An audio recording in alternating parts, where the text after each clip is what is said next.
Hello everyone, this is Anuja और आज का टॉपिक है नाना फडणवीस। ये topic BA part third year के फर्स्ट पेपर आधुनिक भारत का इतिहास से लिया गया है और इस टॉपिक में हम मराठा संघ के एक प्रमुख स्तंभ रहे नाना फडणवीस के बारे में अध्ययन करेंगे। नाना फडणवीस के बारे में अध्ययन करने से पहले हम मराठा संघ के बारे में संक्षेप में देखेंगे। मराठा संघ का जो प्रधान होता है उसे मराठा छत्रपति कहते हैं और सर्वप्रथम जो छत्रपति हुए उनका नाम था छत्रपति शिवाजी और इनकी राजधानी जो है सतारा हुआ करती थी। ये महाराष्ट्र में है सतारा और छत्रपति जो है शासक हुआ करता था उनका।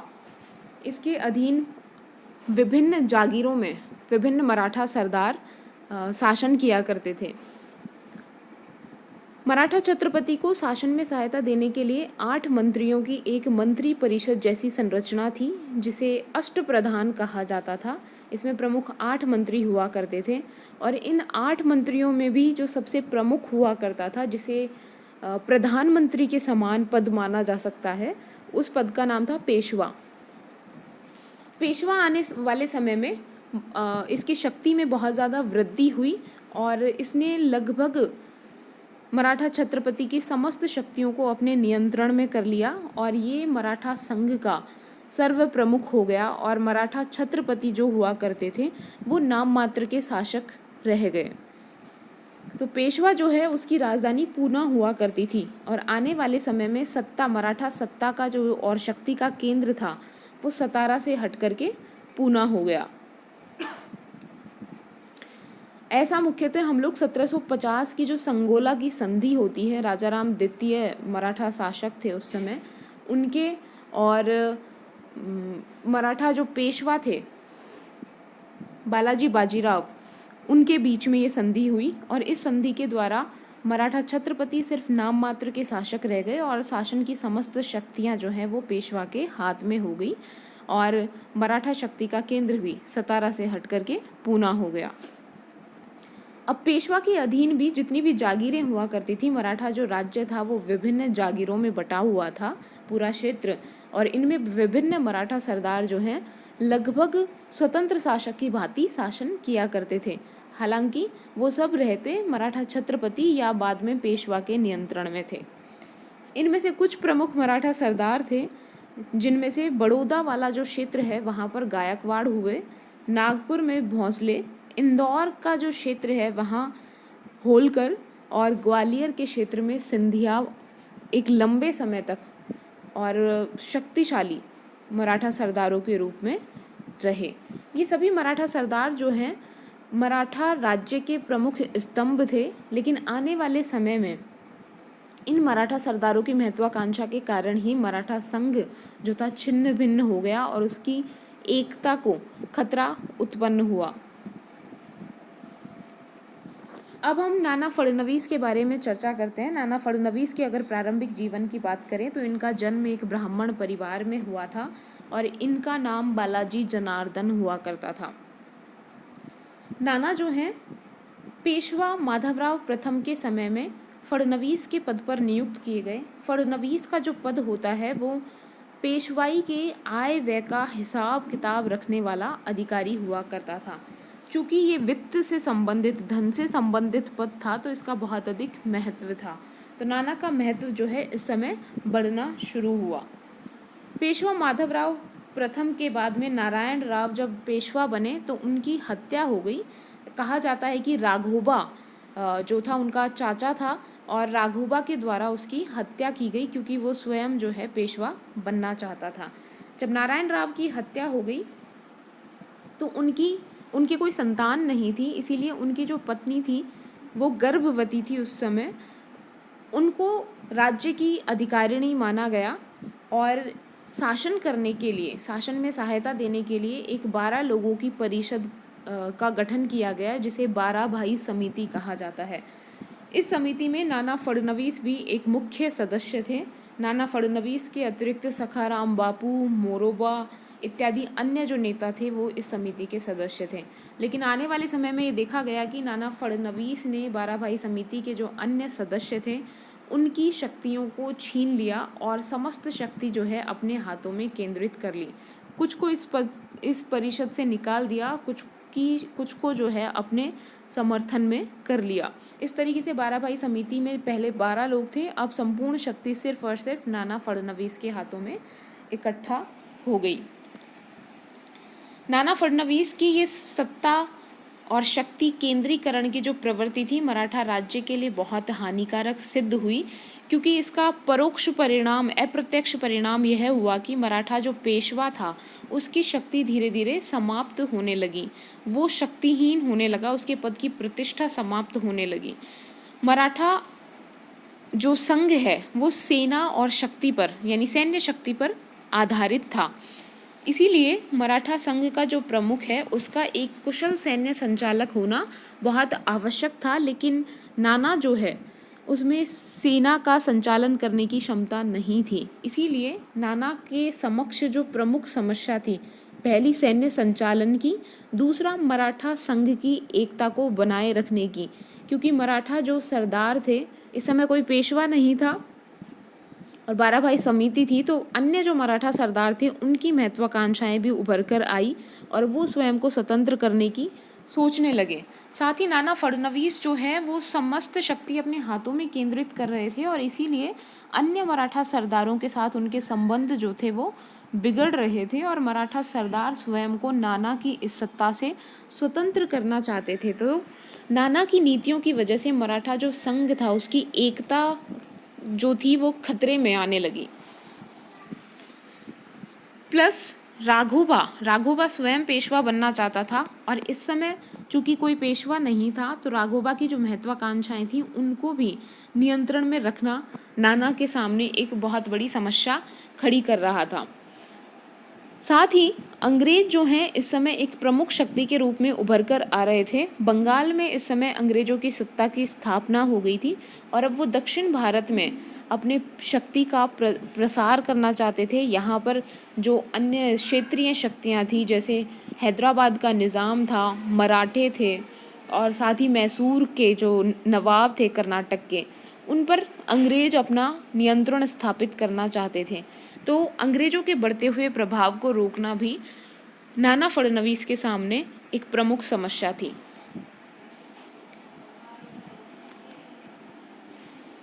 माधवराव द्वितीय, नारायण राव जब पेशवा थे, उनकी जब मृत्यु हो गई, उनकी हत्या हो गई, तो उनकी पत्नी गर्भवती थी। जब उनकी पत्नी ने माधवराव द्वितीय को 1774 ईस्वी में जन्म दिया तो उसे पेशवा घोषित कर दिया गया।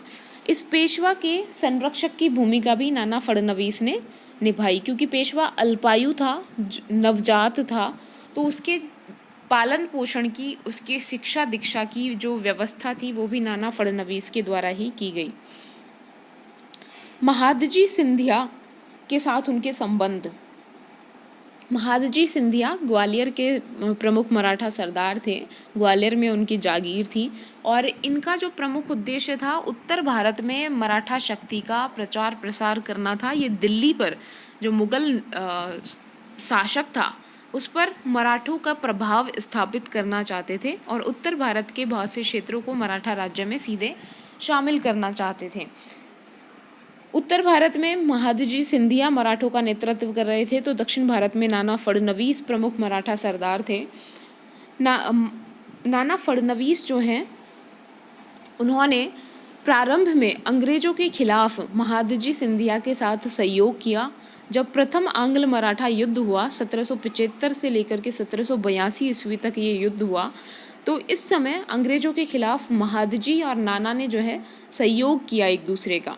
लेकिन जैसे ही इस युद्ध की समाप्ति के लिए 1782 ईस्वी में सालबाई की संधि की गई अंग्रेजों और मराठों के बीच, इस संधि के उपरांत जो है नाना और महादजी के संबंध जो है वो खराब होना शुरू हो गए।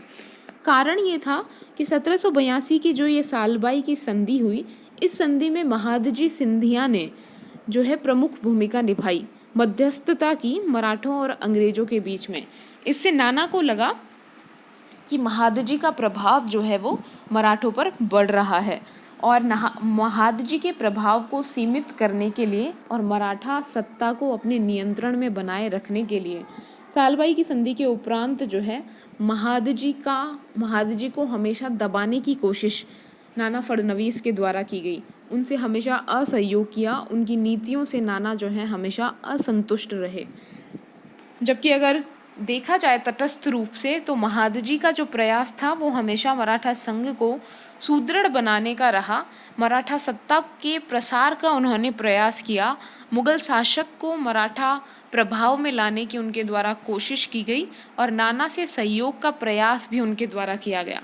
किंतु नाना जो हैं उन्होंने महादजी पर कभी फिर विश्वास नहीं किया और हमेशा कोशिश की कि महादजी जो हैं वो पूना से हमेशा दूर रहें ताकि पेशवा पर उनका प्रभाव ना हो पाए।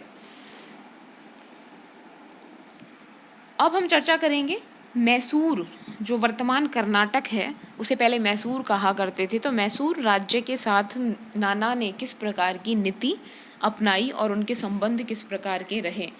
अंग्रेजों के साथ जो संघर्ष हो रहा था उसमें नाना ने मैसूर के शासक हैदर अली का सहयोग लिया था। मैसूर में हैदर अली का शासन था और हैदर अली की मृत्यु के पश्चात वहाँ उनके पुत्र टीपू सुल्तान शासक बने। तो जब तक हैदर अली शासक थे, नाना फडणवीस ने हैदर अली का सहयोग किया अंग्रेजों के खिलाफ एक मोर्चा बनाने में। लेकिन जब हैदर अली की मृत्यु हो गई तो महादजी सिंधिया टीपू के प्रति भी मैत्रीपूर्ण नीति अपनाना चाहता था, लेकिन यहाँ से नाना जो है उन्होंने अपनी नीति को चेंज किया और उन्होंने अंग्रेजों का सहयोग करने की नीति को अपनाया, क्योंकि रीज़न ये था कि महादजी का प्रभाव जो है वो मराठा राज्य में बढ़ने नहीं देना चाहते थे। इसलिए उन्होंने इस नीति से अलग अंग्रेजों से सहयोग करने की नीति को अपनाया। साथ ही उन्होंने महादजी के विरुद्ध भी कॉर्नवालिस से सहायता मांगी थी, हालांकि कॉर्नवालिस ने उन्हें सहायता देने से इनकार कर दिया था। कॉर्नवालिस गवर्नर जनरल थे भारत के उस समय। लेकिन जैसे ही प्रथम आंग्ल मैसूर युद्ध समाप्त हुआ तो इस युद्ध के उपरांत द्वितीय आंग्ल मैसूर युद्ध के दौरान हैदर अली की मृत्यु हो गई थी और टीपू सुल्तान जो हैं वो मैसूर के शासक बने। हैदर अली की मृत्यु के बाद नाना फडणवीस ने अंग्रेजों का सहयोग किया टीपू के खिलाफ, और जैसे ही द्वितीय आंग्ल मैसूर युद्ध समाप्त हुआ मंगलौर की संधि के साथ, तो टीपू सुल्तान जो है उसने मराठों पर आक्रमण कर दिया। इस स्थिति में नाना फडणवीस ने अंग्रेजों से सहायता मांगी, लेकिन अंग्रेजों ने उन्हें सहायता नहीं प्रदान की।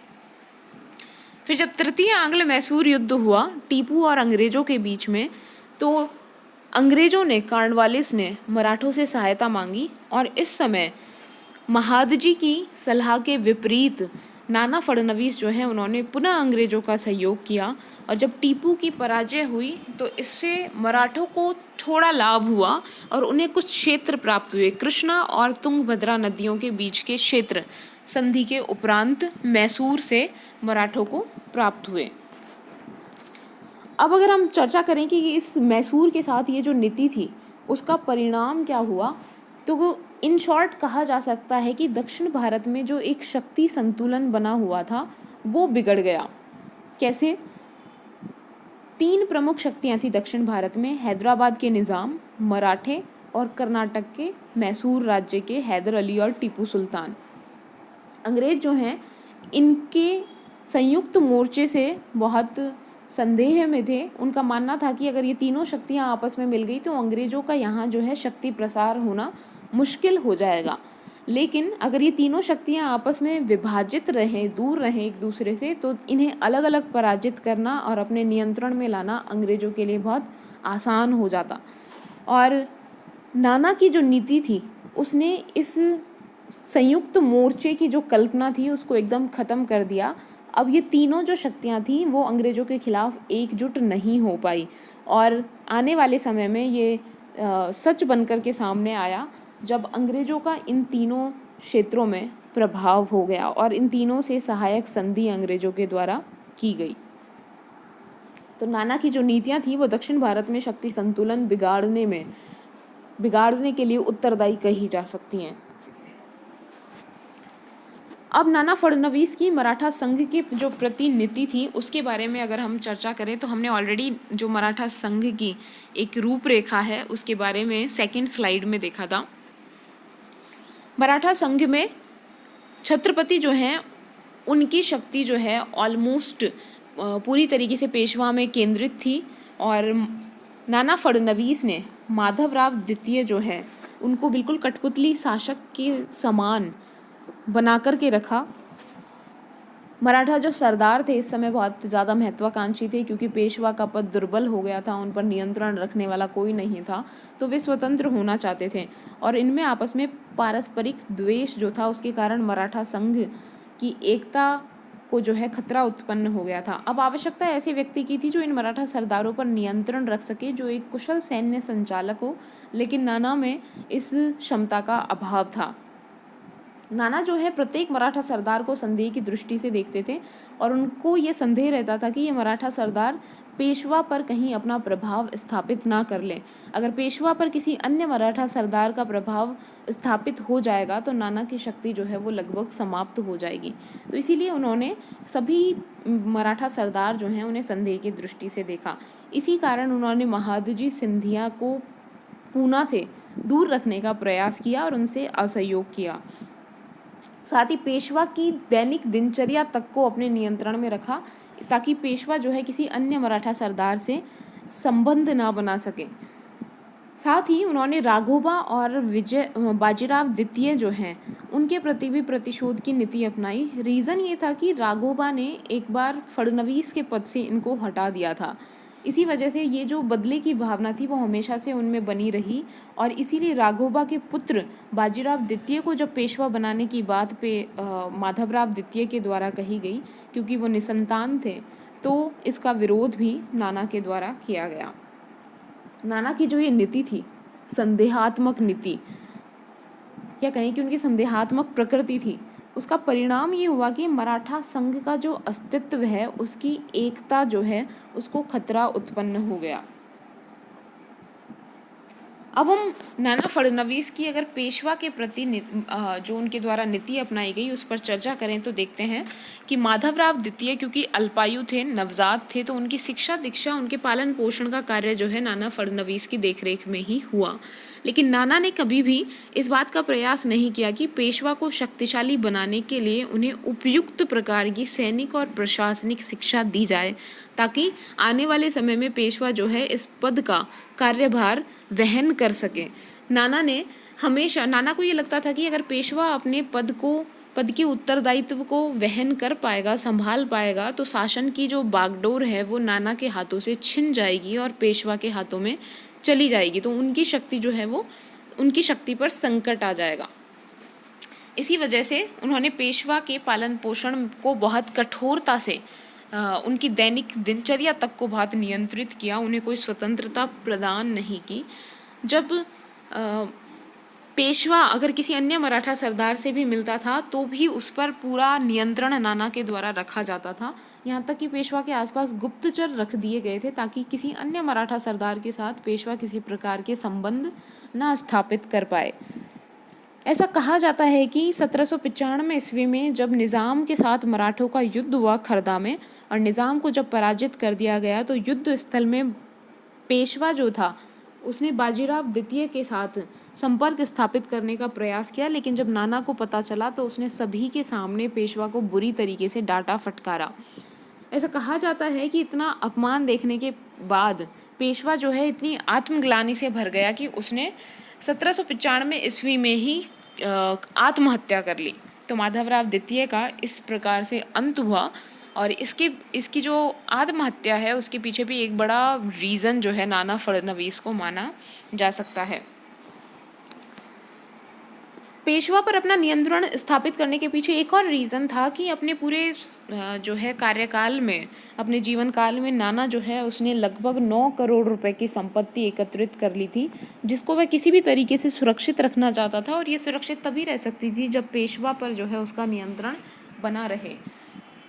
इसीलिए उसने राघोबा और बाजीराव द्वितीय का जो है विरोध किया। माधवराव द्वितीय की जब आत्महत्या उसने कर ली तो पेशवा का जो पद है उसके उत्तराधिकार के प्रश्न पर बहुत वाद विवाद हुआ और जो माधवराव द्वितीय है उसने बाजीराव द्वितीय को पेशवा बनाने के लिए अपने जीवन काल में ही कहा था। हालांकि नाना इससे बिल्कुल भी सहमत नहीं थे, क्योंकि बाजीराव द्वितीय राघोबा का पुत्र था।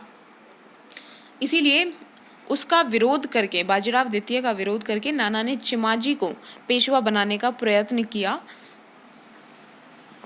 और जब बाजीराव द्वितीय ने उन्हें यह आश्वासन दिया कि उनके पेशवा बनने पर नाना फडणवीस को जो है मुख्यमंत्री या प्रधानमंत्री बना दिया जाएगा और जो प्रमुख अधिकारी है वो बनाया जाएगा पेशवा के अधीन और उनका पद सुरक्षित रहेगा, तो उन्होंने फिर बाजीराव द्वितीय का पक्ष ग्रहण कर लिया।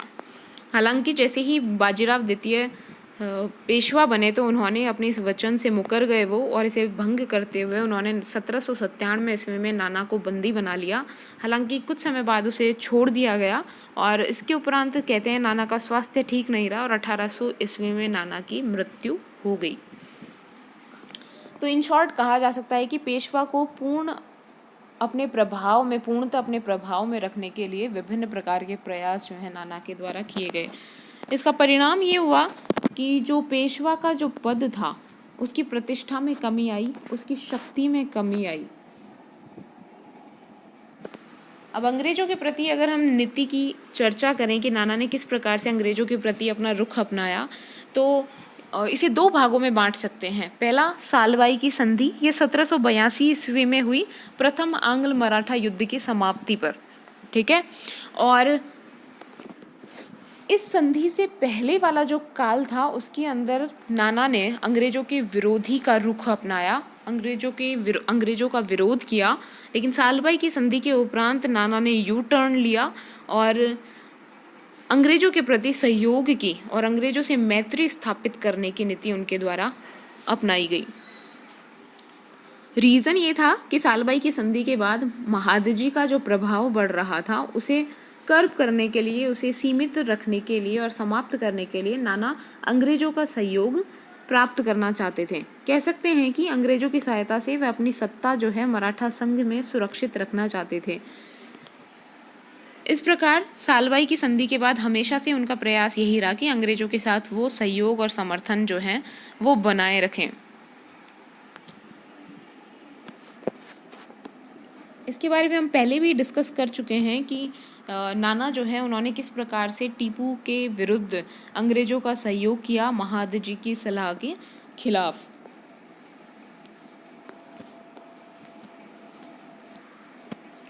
अब नाना की नीति का अगर हम मूल्यांकन करें तो कहा जा सकता है कि वो जो समय था जब अंग्रेज अपना प्रभाव भारत में, राजनीतिक प्रभाव भारत में स्थापित कर रहे थे और दक्षिण भारत में लगातार मराठों, निज़ाम और मैसूर के बीच में सत्ता के लिए और क्षेत्रों की प्राप्ति के लिए संघर्ष होता रहता था, तो आवश्यकता ये थी कि मराठा नेतृत्व किसी ऐसे व्यक्ति के पास हो जो कुशल सैन्य संचालक हो, और नाना में इस चीज़ की कमी थी, नाना में इस क्षमता का अभाव था। दूसरी चीज़, अगर नाना अपना प्रभाव भी बनाए रखना चाहते थे तो कोई ऐसे व्यक्ति पर विश्वास करते जो कुशल सैन्य संचालक हो, लाइक महादजी सिंधिया। लेकिन नाना जो है किसी भी मराठा सरदार पर विश्वास भी नहीं कर पाए अपने पूरे जीवन काल में। तो नाना ने जो है सैन्य शक्ति के रूप में मराठों के पतन का प्रारंभ किया, ये कहा जा सकता है। प्लस मराठा संघ की पतन के लिए नाना की नीतियाँ काफ़ी हद तक उत्तरदायी मानी जा सकती हैं। उन्होंने पेशवा के पद को बहुत कमज़ोर कर दिया, पेशवा के पद पर पूर्ण नियंत्रण उन्होंने अपना स्थापित कर लिया था। नारायण राव की मृत्यु के उपरांत जो 12 भाई समिति में उनकी जो भूमिका उभर कर के आई, 1782 ईस्वी के बाद ऐसी भूमिका उनकी पूरे मराठा संघ में अपने कार्यकाल में नहीं दिखाई देती है। यानी उस समय जब उनको आवश्यकता थी मराठा संघ को एक कुशल सैन्य संचालक की, एक कुशल नेतृत्वकर्ता की, नाना उसमें सफल नहीं हो पाए। नाना की तुलना उनके जीवनी लेखक हैं हार्डिकर, उन्होंने सही की है, एक वट वृक्ष के समान की है जिसकी विशाल छाया में लोग विश्राम कर सकते हैं, लेकिन आसपास वो किसी और अन्य वृक्ष को पनपने नहीं देता। यानी नाना के नेतृत्व में जो मराठा संघ था वो ऊपरी तौर पर एक बना रहा, लेकिन उसने किसी अन्य मराठा सरदार को शक्तिशाली होने का, नेतृत्वकर्ता बनने का कोई भी चांस जो है, अवसर प्रदान नहीं किया। इसी तरीके से मराठा संघ के पतन के लिए नाना की नीतियों को काफ़ी हद तक जो है हम उत्तरदायी मान सकते हैं।